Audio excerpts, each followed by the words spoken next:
नमस्कार दोस्तों, welcome to JMR study YouTube channel. आज हम लोग इस वीडियो में क्लास 12th के हिस्ट्री सब्जेक्ट के कुछ महत्वपूर्ण प्रश्न जो सेंटअप एग्ज़ाम में हुआ था उसको कुछ रिवीजन कर लेते हैं। उम्मीद है कि इससे आपको करीब जो है 20 से 25 क्वेश्चन देखने को ज़रूर मिलेगा। तो चलिए हम लोग जो है यहाँ देखते हैं। ये 100 प्रश्न का है और इसका फुल डिस्कशन करेंगे। यदि आपको वीडियो अच्छा लगेगा तो ज़रूर JMR स्टडी यूट्यूब चैनल को लाइक, सब्सक्राइब और शेयर ज़रूर करें। चलिए देखते हैं। हमारा फर्स्ट प्रश्न है, मोहनजोदड़ो किस भाषा का शब्द है? तो मोहनजोदड़ो जो है इसका राइट आंसर हो जाएगा सिंधी भाषा का शब्द है। और याद रखिएगा, मोहनजोदड़ो किस भाषा का शब्द है? तो सिंधी भाषा का शब्द है। और मोहनजोदड़ो का शाब्दिक अर्थ क्या होता है? तो मोहनजोदड़ो का जो शाब्दिक अर्थ है वो मृतकों का टीला होता है। याद रखिए, मोहनजोदड़ो की जो खुदाई है वो सबसे पहले जो है 1921 ईस्वी में मोहनजोदड़ो के हड़प्पा नगर की खुदाई जो है की गई है। राय बहादुर दयाराम साहनी ने करवाया है। हड़प्पा जो है वो रावी नदी के किनारे है, जबकि दूसरा स्थल जो है आपका मोहनजोदड़ो ही है। मोहनजोदड़ो जो है वो आपका सिंधु नदी के किनारे, और इसका खोजकर्ता जो है 1922 में रखालदास बनर्जी है। तो चलिए नेक्स्ट प्रश्न को देखते हैं।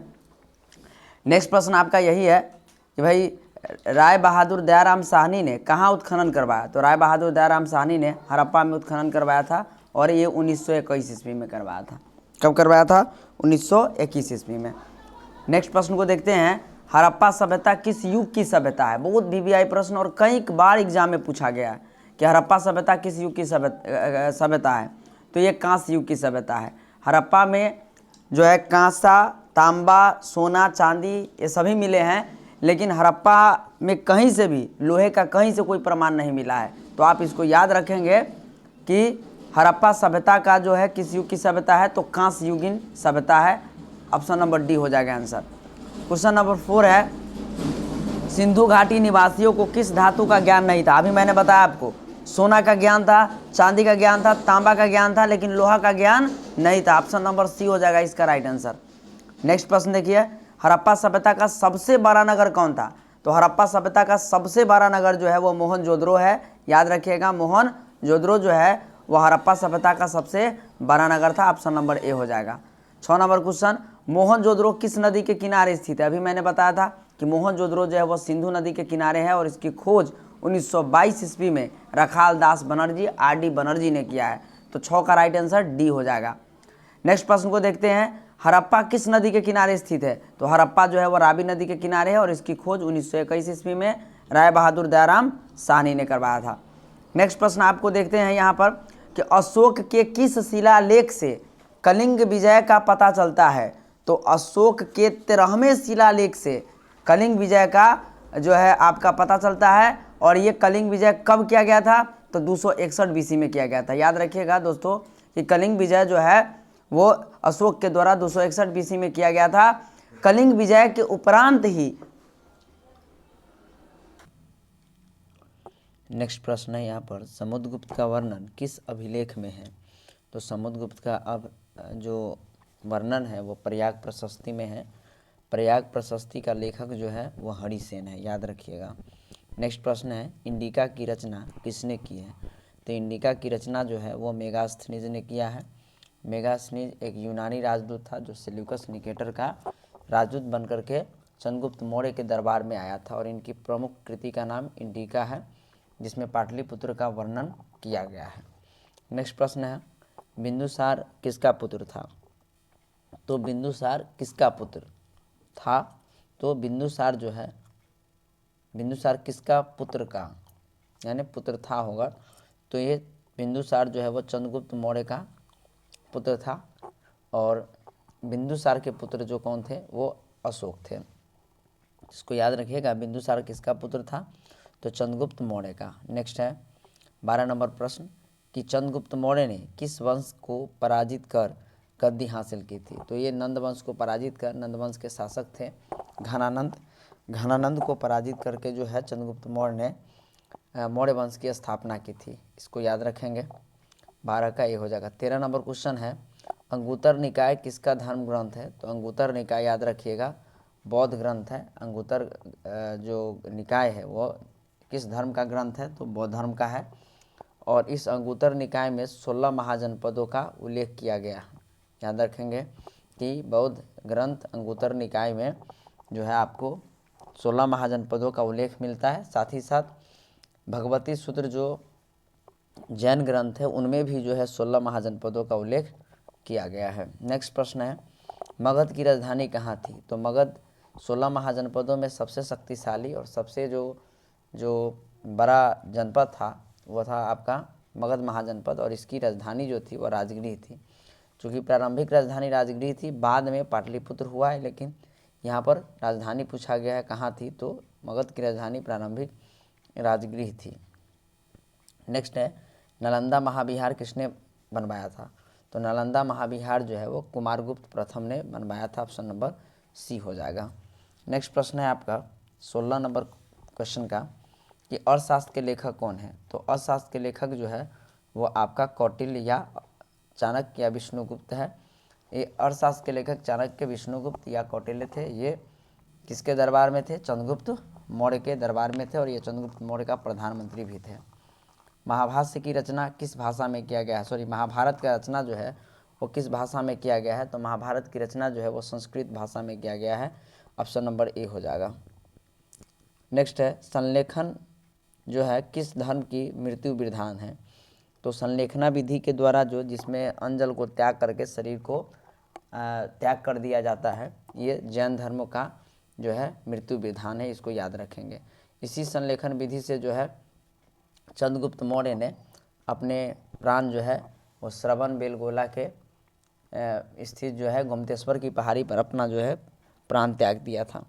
तो याद रखेंगे ये जैन धर्म का संलेखन विधि के द्वारा मृत्यु विधान है। अशोक द्वारा बनवाए गए स्तूपों की कुल संख्या कितनी है? तो अशोक द्वारा बनवाए गए स्तूपों की जो कुल संख्या है वो कितनी है? तो 84,000 है। इसको याद रखना है, 84,000 बनवाया गया था। बौद्ध ग्रंथ के अनुसार जो है अशोक ने जो स्तूप बनवाए हैं वो कितने बनवाए हैं? 84,000। क्वेश्चन नंबर 20 का है, बुद्ध के बचपन का नाम क्या था? तो बुद्ध के बचपन का नाम क्या था? सिद्धार्थ था। याद रखेंगे। राहुल इनके पुत्र का नाम था, और वर्धमान जो है वो महावीर स्वामी का बचपन का नाम था। नेक्स्ट है, प्रथम बौद्ध संगीति किस शासक के काल में हुआ था? तो प्रथम बौद्ध संगीति जो है वो गौतम बुद्ध के मृत्यु के ही वर्ष हुआ था, 483 BC में, और इस समय जो है शासक कौन थे? अजातशत्रु थे। याद रखेंगे। ऑप्शन नंबर ये हो जाएगा आपका 21 का ए। नेक्स्ट है, हीनयान तथा महायान किस धर्म से संबंधित है? तो हीनयान और महायान ये यहाँ जो हो जाएगा आपका हीनयान और महायान बौद्ध धर्म से संबंधित है। और चतुर्थ बौद्ध संगीति के दौरान जो है वो बौद्ध धर्म 2 भागों में बट गया था, हीनयान और महायान में, तो बौद्ध धर्म से संबंधित है। Option number B. नेक्स्ट है, महावीर का जन्म कहाँ हुआ था? तो महावीर स्वामी का जन्म जो है कुंडलवन, वैशाली के कुंडलवन में हुआ था। ऑप्शन नंबर सी हो जाएगा आंसर। महावीर स्वामी जैन धर्म के 24वें तीर्थंकर थे, इसको भी याद रखेंगे। नेक्स्ट है, त्रिपिटक किस धर्म से संबंधित है? तो त्रिपिटक जो है वो आपका बौद्ध धर्म से संबंधित है। सूत पिटक, विनय पिटक और अभिधम पिटक, ये बौद्ध धर्म से त्रिपिटक संबंधित है। अकबर का शासनकाल क्या था? तो याद रखेंगे अकबर का शासनकाल जो है वो 1556 से 1605 है। ऑप्शन नंबर ए हो जाएगा, 1556 से 1605। बाबर को मुगल वंश का संस्थापक कहा जाता है, और बाबर का समय काल जो है 1526 से 30 रहा है। वहीं पर बाबर के बाद हुमायूं बना, और हुमायूं का समय काल जो है 1530 से 1556 तक रहा है, और 1556 से 1605 जो है वो अकबर का शासनकाल रहा है। तो ऑप्शन नंबर 25 का ए हो जाएगा। नेक्स्ट क्वेश्चन है, दस्तूर क्या था? तो दस्तूर जो है एक कृषि कर था। याद रखेंगे, कृषि कर था। दस्तूर क्या था? तो कृषि कर था।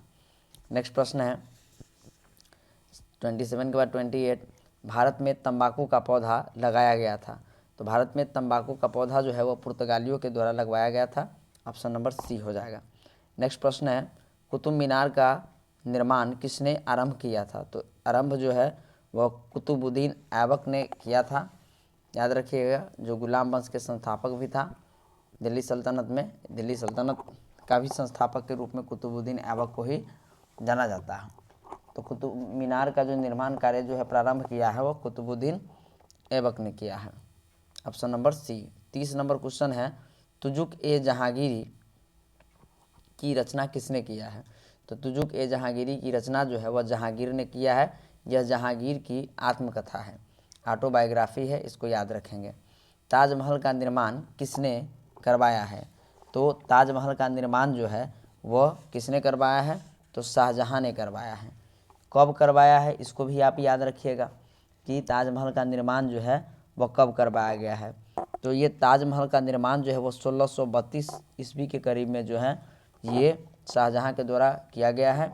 और इस ताजमहल का जो वास्तुकार रहा है वो है अहमद लाहौरी। कौन है? अहमद लाहौरी। ताजमहल किस नदी के किनारे है? तो यमुना नदी के किनारे है। इतनी बात को याद रखेंगे। नेक्स्ट प्रश्न देखते हैं। मुगल दरबार में अभिवादन का कौन सा तरीके थे? कॉर्निश, सिजदा, पायोबोस या इनमें से सभी? तो इनमें से सभी तरीका था। नेक्स्ट प्रश्न है, सिखों के 10वें गुरु कौन थे? तो सिखों के 10वें गुरु गुरु गोविंद सिंह जी थे और इनका जन्म स्थान बिहार के ही पटना जिला है। तो इसको याद रखना है कि सिखों के 10वें गुरु और अंतिम गुरु कौन थे? गुरु गोविंद सिंह थे। खालसा पंथ की स्थापना किसने किया? तो यही इन्होंने ही किया था, गुरु गोविंद सिंह ने ही किया है खालसा पंथ का। 13 अप्रैल 1999 को, सॉरी 1699 है ना, 13 अप्रैल 1699 को इन्होंने किया है। बैसाखी के दिन जो है खालसा पंथ के नींव डाला है। नेक्स्ट प्रश्न है 35 नंबर, जामा मस्जिद कहाँ है? तो जामा मस्जिद जो है वो आपका दिल्ली में है। जामा मस्जिद का निर्माण जो है ये अकबर ने करवाया है और ये बनकर के तैयार जो हुआ है वो 1656 में ही हुआ है। नेक्स्ट है, जहांगीर का शासनकाल कब था? तो अभी मैंने बताया है जहांगीर का, जैसे 1500, अभी जैसे आपको जो है अकबर के बाद जहांगीर बना है ना, जहांगीर बना है। तो अभी जैसे हमने बताया था आपको 1556 से 1605 तक कौन रहा है? अकबर। तो 1605 से 1627 कौन रहेगा? जहांगीर हो जाएगा। राइट आंसर ये हो जाएगा। घाघरा के युद्ध में बाबर ने किसे पराजित किया था? तो घाघरा के युद्ध में बाबर ने महमूद लोदी को पराजित किया था। ऑप्शन नंबर सी हो जाएगा। नेक्स्ट है, हल्दी घाटी का युद्ध कब लड़ा गया?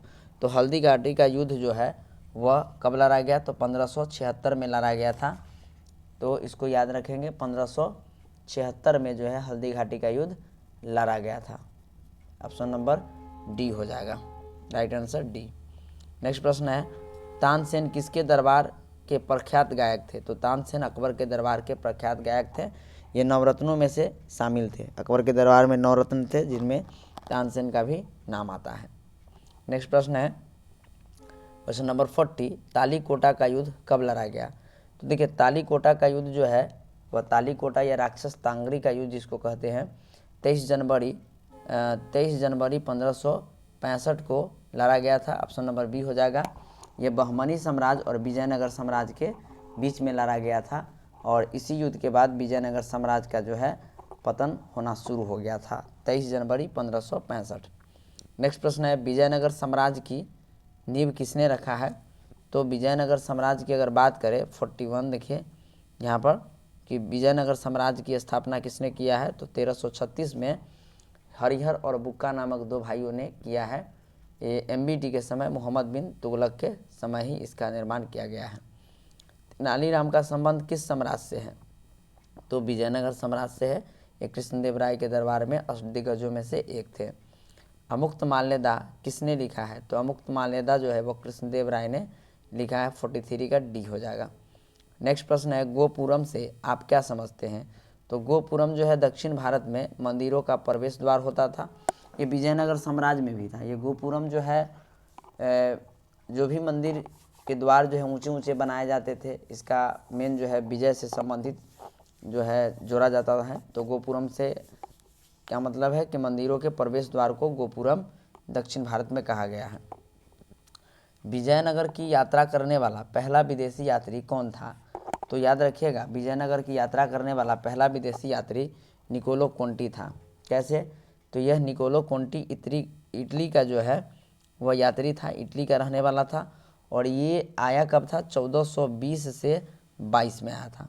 उसी प्रकार अब्दुल रज़ाक की बात करें तो ये ईरान का यात्री था और यह ईरान से भारत कब आया था यात्रा पर? 1441 से 42 के करीब में आया था। तो ये 1420 से 22 है, 41 से 42 है। डोमिंगो पैस कहाँ का था? तो डोमिंगो पैस पुर्तगाल का था, याद रखेंगे, ये पुर्तगाल का रहने वाला था और यह आया था 1520 से 22 के करीब में विजयनगर साम्राज्य में। फार्नोन ओनीज कौन था भाई? तो फार्नोन ओनीज जो है 1535 से 37 के करीब में आया था और ये भी पुर्तगाल का था। तो इस क्रम में हम समझ सकते हैं कि भाई सबसे पहले कौन आया? तो निकोलो कोंटी, जो इटली का यात्री था। ऑप्शन नंबर ए हो जाएगा। नेक्स्ट प्रश्न है, अफनासी निकेतन किस देश का निवासी था? तो अफनासी निकेतन की बात करें, ये भी जो है विजयनगर से ही संबंधित है और 46 का राइट आंसर क्या हो जाएगा? रूस। ये रूस के रहने वाला था अफनासी निकेतन। 47 के क्या है? तुलुब वंश का संस्थापक कौन था? तो तुलुब वंश के जो संस्थापक के रूप में है वो वीर नरसिंह राव है और तुलुब वंश के ही सबसे प्रतापी राजा जो है हुए हैं वो कृष्णदेव राय हुए हैं, KDR। नेक्स्ट प्रश्न है 48, हम्पी को यूनेस्को ने कब पुरातत्व स्थल घोषित किया? ये विजयनगर साम्राज्य से संबंधित हम्पी है और इसको जो है 1986 में यूनेस्को ने क्या किया है? विश्व पुरातत्व स्थल के रूप में जो है घोषित किया है, वर्ल्ड हेरिटेज के रूप में 1986 में। प्रसिद्ध विरूपाक्ष मंदिर कहाँ स्थित है? तो प्रसिद्ध विरूपाक्ष मंदिर जो है ये भी हम्पी में स्थित है। ऑप्शन नंबर ए हो जाएगा। 50 का है, कबीर किसके शिष्य थे?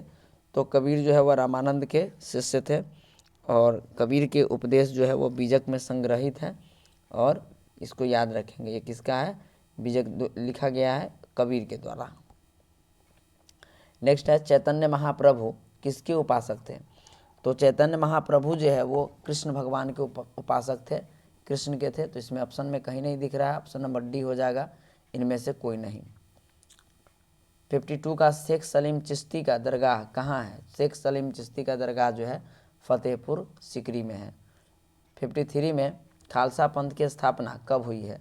तो अभी मैंने बताया भी था कि आपको खालसा पंथ की स्थापना जो है गुरु गोविंद सिंह ने 13 अप्रैल 1699 को बैसाखी के दिन किया था। तो ऑप्शन नंबर डी हो जाएगा। 54 में है कि भाई कबीर का जन्म कब हुआ है? तो 54 में कबीर का जन्म जो है वह 1425 ईस्वी में हुआ, याद रखिएगा। 1425 ईस्वी में एक विधवा ब्राह्मणी के गर्भ से इनका जन्म हुआ था, जिसने एक तालाब के किनारे इनको छोड़ दिया था, जिसे जुल्हा और नीरू नामक जो है एक दंपति ने इनको पालन पोषण करके बड़ा किया। तो इनका जन्म जो है 1425 ईस्वी में हुआ है। तो इनमें से कोई ऑप्शन 1425 नहीं है, अतः ऑप्शन नंबर डी हो जाएगा, इनमें से कोई नहीं। किताब उल रिहला में किसकी यात्रा वृत्तांत है? तो इब्न बतूता है, जो मोरक्को का यात्री था और ये मोहम्मद बिन तुगलक के समय जो है वो भारत में आया था। इसको याद रखेंगे, मोहम्मद बिन तुगलक के समय। किताब उल रिहला में किसकी यात्रा वृत्तांत है? इब्न बतूता का। इब्न बतूता देखिए यहाँ पूछ ही दिया गया, इब्न बतूता किस शासक के शासनकाल में भारत आया था? तो ये मोहम्मद बिन तुगलक के समय आया था, इसको याद रखना है। नेक्स्ट है, फाहियान किस देश का यात्री था? तो फाहियान चीन का यात्री था, ऑप्शन नंबर ए हो जाएगा। और ये चंद्रगुप्त विक्रमादित्य या चंद्रगुप्त द्वितीय के दरबार में आया था और फाहियान की जो कृति है उसका नाम है फोयोकी, याद रखेंगे, ये चीन का यात्री था।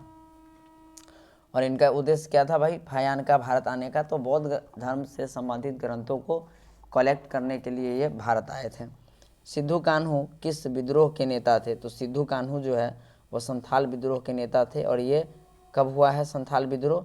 तो संथाल विद्रोह जो है 1855-56 में हुआ था। और बहुत इंपॉर्टेंट बात है कि 1857 की क्रांति से पूर्व कौन सा विद्रोह हुआ था?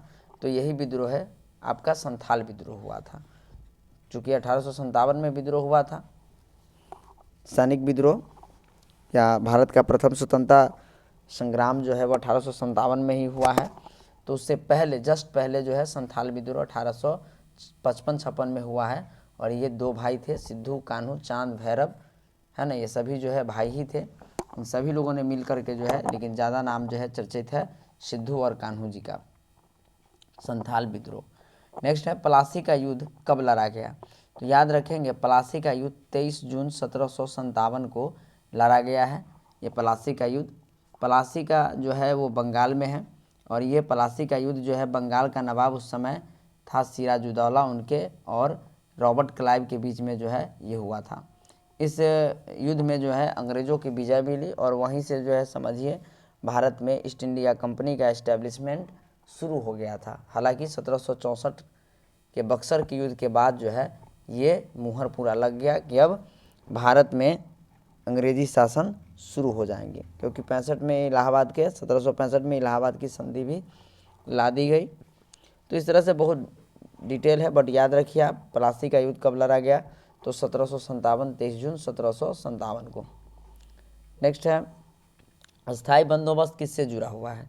तो देखिए अस्थाई बंदोबस्त जो है लॉर्ड कर्नवालिस ने लाया था 1792 में, बट 1793 में इसे अस्थाई रूप कर दिया गया है ना। तो अस्थाई बंदोबस्त किससे संबंधित है, लॉर्ड कर्नवालिस से। नेक्स्ट क्वेश्चन है 61 नंबर, व्यापगत की नीति हड़प नीति किसकी थी। तो हड़प नीति जो है वो किसके द्वारा लाया गया था भाई, तो लॉर्ड डलहौजी के द्वारा लाया गया था 1748 में, हाँ 1848 में लाया गया था। कितना में लाया गया था, 1848 में। लॉर्ड डलहौजी 1848 में ये हड़प नीति डॉक्ट्राइन ऑफ लैप्स लाया था, और इसमें कहा गया था कि कोई भी राजा अगर वह दत्तक पुत्र के माध्यम से शासन चला रहा है तो वैसे राज्य को अंग्रेजी शासन के अंतर्गत विलय कर लिया जाएगा, यानी अंग्रेजी राज्य में जो है वो विलय कर लिया जाएगा। ऑप्शन नंबर इसका डी हो जाएगा। लॉर्ड डलहौजी के समय व्यापगत की नीति या डॉक्ट्राइन ऑफ लैप्स लाया गया था 1848 में, लॉर्ड डलहौजी के समय। क्वेश्चन नंबर 62 है, भारत आने वाला प्रथम यूरोपियन कौन था। तो भारत आने वाला प्रथम यूरोपियन में पुर्तगाली थे, आपको पता ही है। उसके बाद डच आए है ना, उसके बाद अंग्रेज आए, उसके बाद फ्रांसीसी आए हैं। तो पहला नंबर कौन है, पुर्तगाली आए थे, इसको याद रखेंगे आप। तात्या टोपे को फांसी की सज़ा कब दी गई। तो तात्या टोपे को फांसी की सज़ा जो है वो 1859 में दिया गया था। इन्हीं का एक मित्र था मान सिंह, राजा मान सिंह, और ये राजा मान सिंह के जो है ये नरवर के राजा थे, और इन्होंने इनके साथ विश्वास घात किया था ये नरवर सिंह ने, और धोखे से इनको जो है अंग्रेज़ों का हाथ सौंप दिया, जिसके वजह से इन्हें शिवपुरी में है ना, शिवपुरी में जो है इन्हें क्या किया गया, फांसी 18 अप्रैल 1859 को दे दिया गया। और कहा भी जाता है कि शुरुआत जो है 1857 की मेरठ से हुई और शिवपुरी में जाकर के 1857 की क्रांति जो है वो ख़त्म हो गई इन्हीं के फांसी के उपरांत। नेक्स्ट है सहायक संधि किसने लागू की थी। तो सहायक संधि जो है 1798 ईस्वी में लॉर्ड वेलेज़ली ने लागू किया था सहायक संधि। सहायक संधि के माध्यम में से जो है वो अंग्रेजी सैनिक जो है प्रत्येक राजा के यहाँ पर स्थापित कर दिए गए, तैनात कर दिए गए। तो ये लॉर्ड वेलेज़ली के द्वारा लाया गया था 1798 में सहायक संधि। 1798 सहायक संधि को स्वीकार करने वाला पहला राज्य कौन बना था, तो हैदराबाद का निजाम बना था। ठीक। नेक्स्ट है सती प्रथा किस गवर्नर जनरल द्वारा प्रतिबंधित किया गया था। तो सती प्रथा जो है 1829 ईस्वी में राजा राम मोहन राय की सिफारिश पर लॉर्ड विलियम बेंटिंक ने इसको पारित किया था। तो लॉर्ड विलियम बेंटिंक के द्वारा यह प्रतिबंधित किया गया था। ऑप्शन नंबर ए हो जाएगा।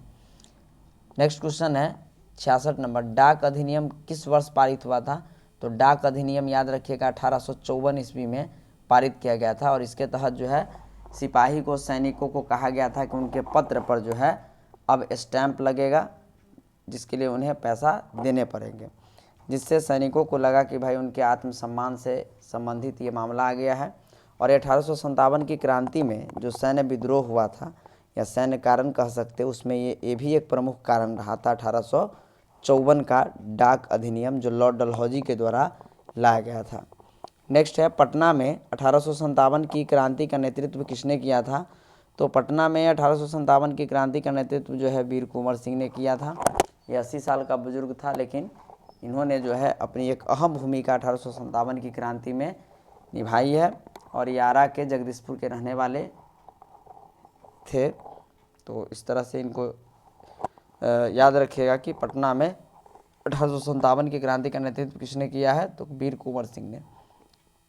67 के बाद 68 देखते हैं कि निम्न में से किस महिला ने 1857 की क्रांति में भाग लिया था।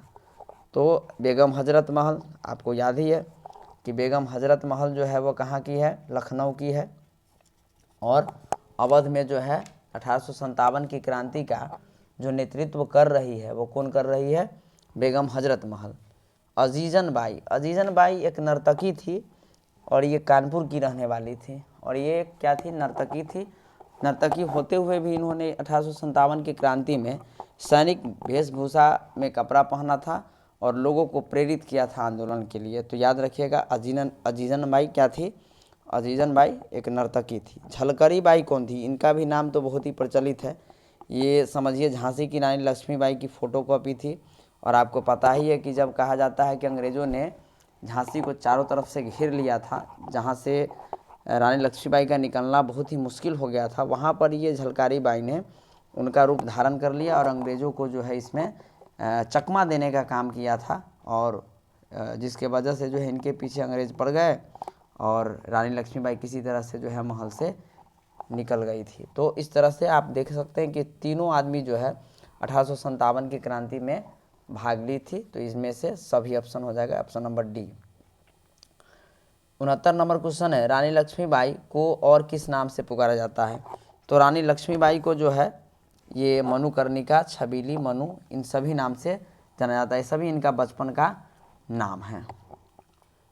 नेक्स्ट प्रश्न है, झोकन बाग हत्याकांड 8 जून 1857 को कहाँ पर हुआ था। तो झोकन बाग हत्याकांड जो है वो झांसी में हुआ था। ऑप्शन नंबर डी हो जाएगा। 71 नंबर क्वेश्चन है, गेटवे ऑफ इंडिया कहाँ अवस्थित है। तो गेटवे ऑफ इंडिया जो है बम्बई में है। इंडिया गेट कहाँ है, तो नई दिल्ली में है, याद रखेंगे। गेटवे ऑफ इंडिया कहाँ है, बम्बई में। नेक्स्ट है आपका, कलकत्ता में अंग्रेज़ों को की किलेबंदी बस्ती का नाम क्या है। तो फोर्ट विलियम का किला था, याद रखेंगे, फोर्ट विलियम का किला था ये, है ना, सी, ऑप्शन नंबर सी। इसी फोर्ट विलियम के किला को किलाबंदी करने के दौरान आपको पता ही है ब्लैक होल नामक एक घटना घटी थी, है ना। ब्लैक होल एक घटना थी जिसमें 146 अंग्रेज़ों को, सिराजुद्दौला जो उस समय तत्कालीन बंगाल का नवाब था, उन्होंने 146 अंग्रेज़ों को एक छोटे से काल कोठरी में बंद कर दिया। जब अगले दिन निकाला तो उसमें से मात्र 23 अंग्रेज ही जीवित बचे थे।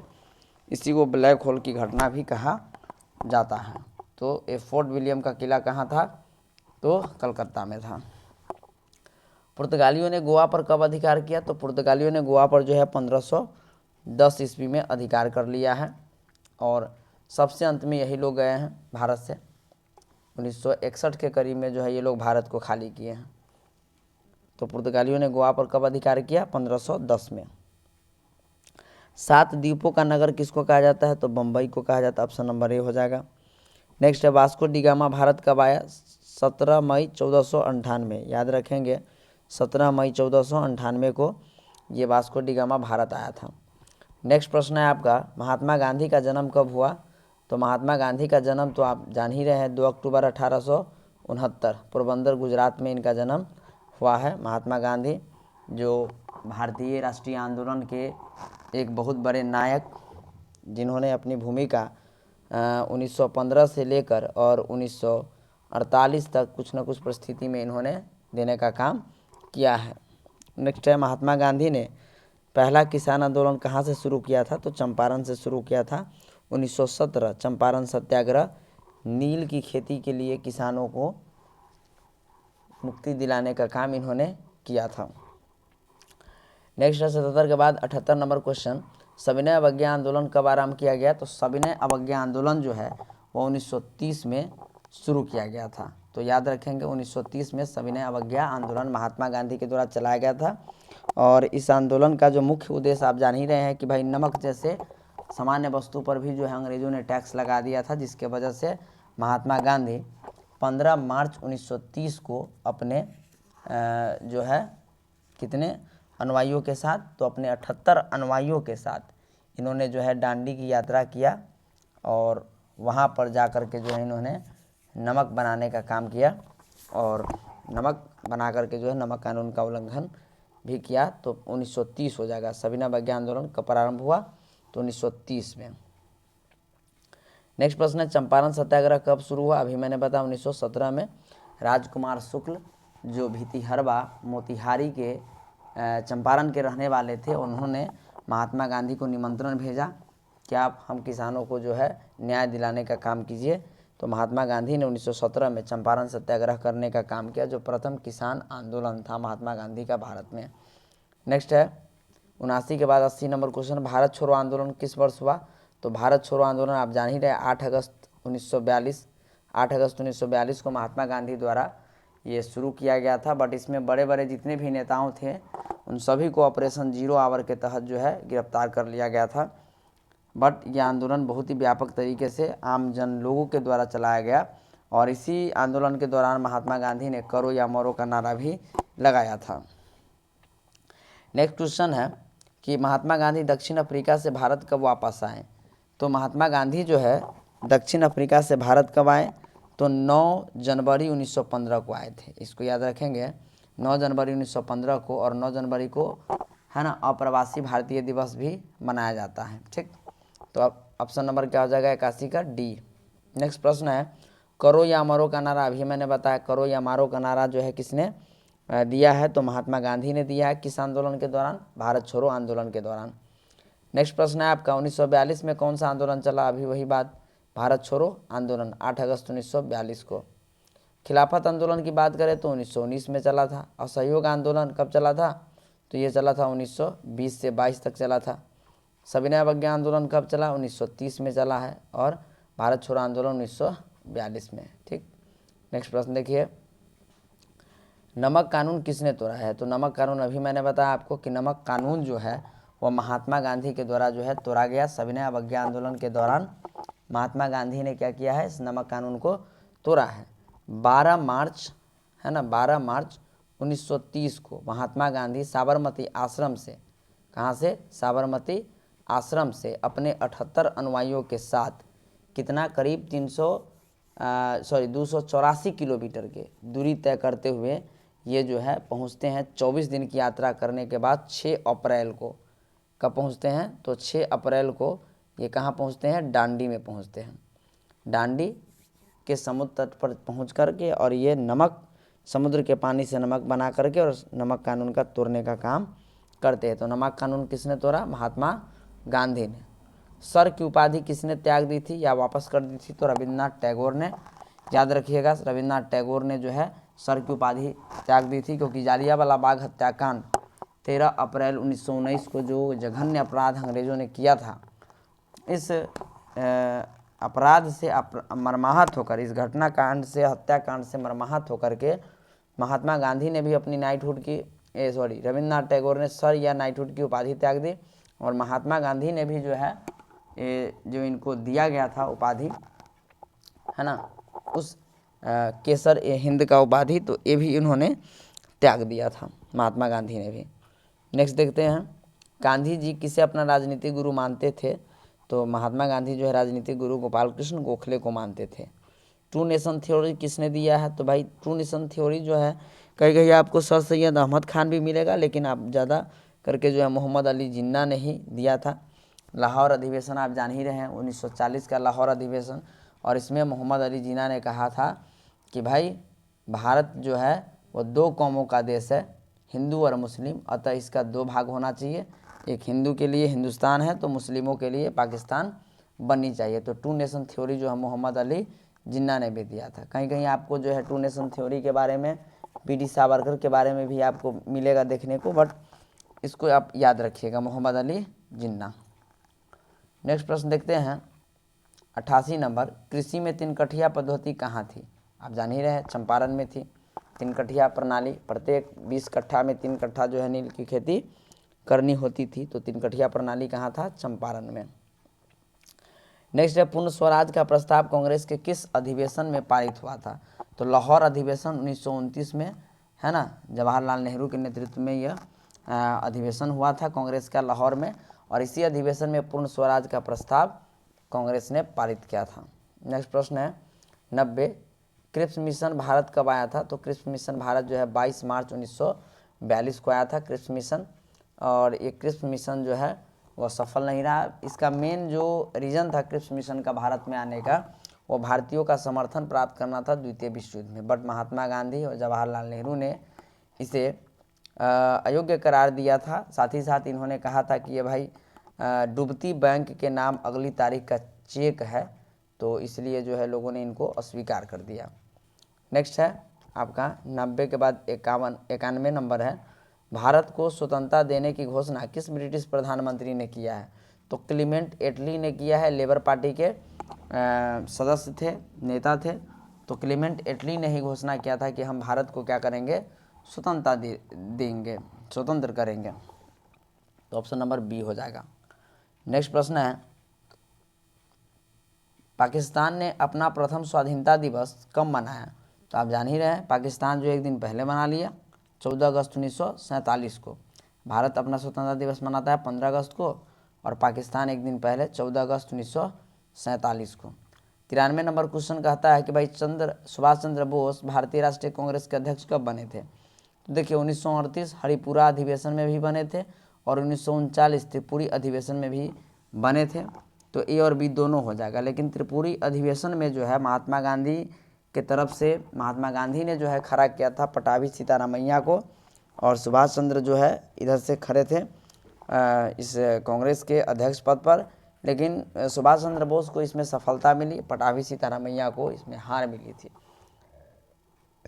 लेकिन महात्मा गांधी के नाराजगी की वजह से सुभाष चंद्र बोस ने क्या कर दिया, इस्तीफा दे दिया, जिससे बाद में राजेंद्र प्रसाद को इसका अध्यक्ष बनाया गया था त्रिपुरी अधिवेशन का।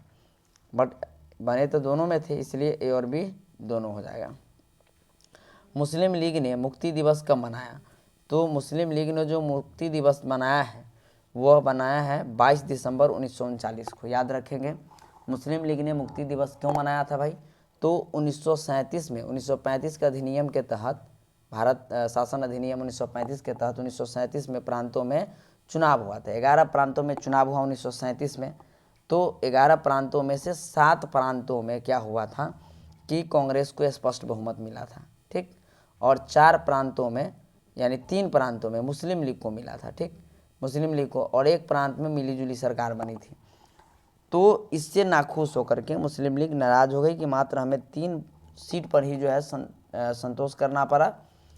लेकिन जब 1939 में द्वितीय विश्व युद्ध शुरू हो गया तो बिना भारतीय से पूछे हुए अंग्रेजों ने क्या किया, भारत को भी द्वितीय विश्व युद्ध में सम्मिलित होने की घोषणा कर दिया, जिससे नाराज कांग्रेस के नेताओं ने अपना इस्तीफा दे दिया।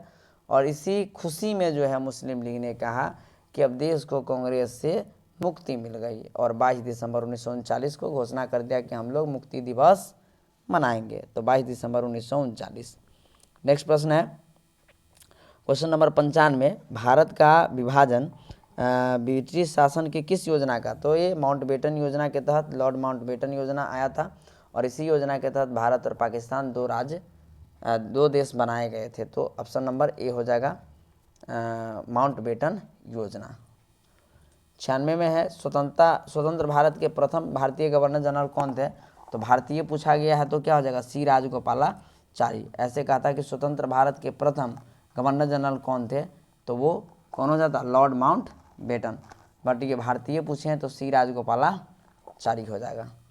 नेक्स्ट है 97 नंबर, 16 अगस्त 1946 को मुस्लिम लीग ने मनाया था। तो क्या मनाया था भाई? तो यही बात है, ये लोग मनाया था प्रत्यक्ष कार्यवाही दिवस, क्योंकि जो है महात्मा गांधी या अन्य बड़े नेताओं ये नहीं चाह रहे थे कि भाई भारत का जो है विभाजन हो।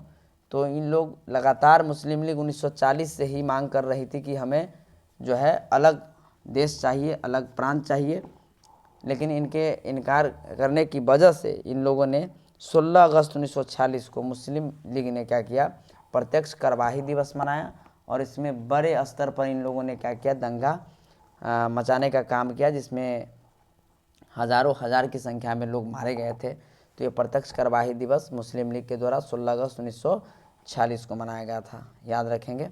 मुक्ति दिवस तो अभी बता ही दिए 22 दिसंबर 1939 को। स्वतंत्रता दिवस जान ही रहे 15 अगस्त 1947 को। नेक्स्ट है स्वतंत्र भारत के पहले राष्ट्रपति कौन थे? तो स्वतंत्र भारत के पहले राष्ट्रपति कौन थे भाई? डॉक्टर राजेंद्र प्रसाद। और प्रधानमंत्री कौन थे? जवाहरलाल नेहरू। नेक्स्ट है भारत के संविधान का जनक कौन है? तो भारत के संविधान के जनक जो है डॉक्टर भीमराव अंबेडकर को कहा जाता है। और ये ड्राफ्टिंग कमेटी थी उसके ये अध्यक्ष थे डॉक्टर भीमराव अंबेडकर। तो संविधान का जनक किसे कहा जाता है? तो डॉक्टर भीमराव अंबेडकर को। नेक्स्ट है भारत के राष्ट्रगान के रचनाकार। जान ही रहे हैं भाई, भारत के राष्ट्रगान जो है जनगण मन है और इसके रचनाकार कौन है? रविन्द्रनाथ टैगोर। साथ ही साथ इन्होंने बांग्लादेश के भी राष्ट्रीय गीत अमार सोनार बांग्ला का भी रचना किया है।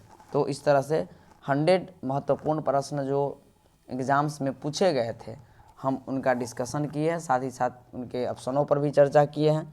आपको यदि यह वीडियो अच्छा लगे तो प्लीज़ जी हमारे स्टडी यूट्यूब चैनल को लाइक, सब्सक्राइब और शेयर ज़रूर करें। थैंक यू, धन्यवाद।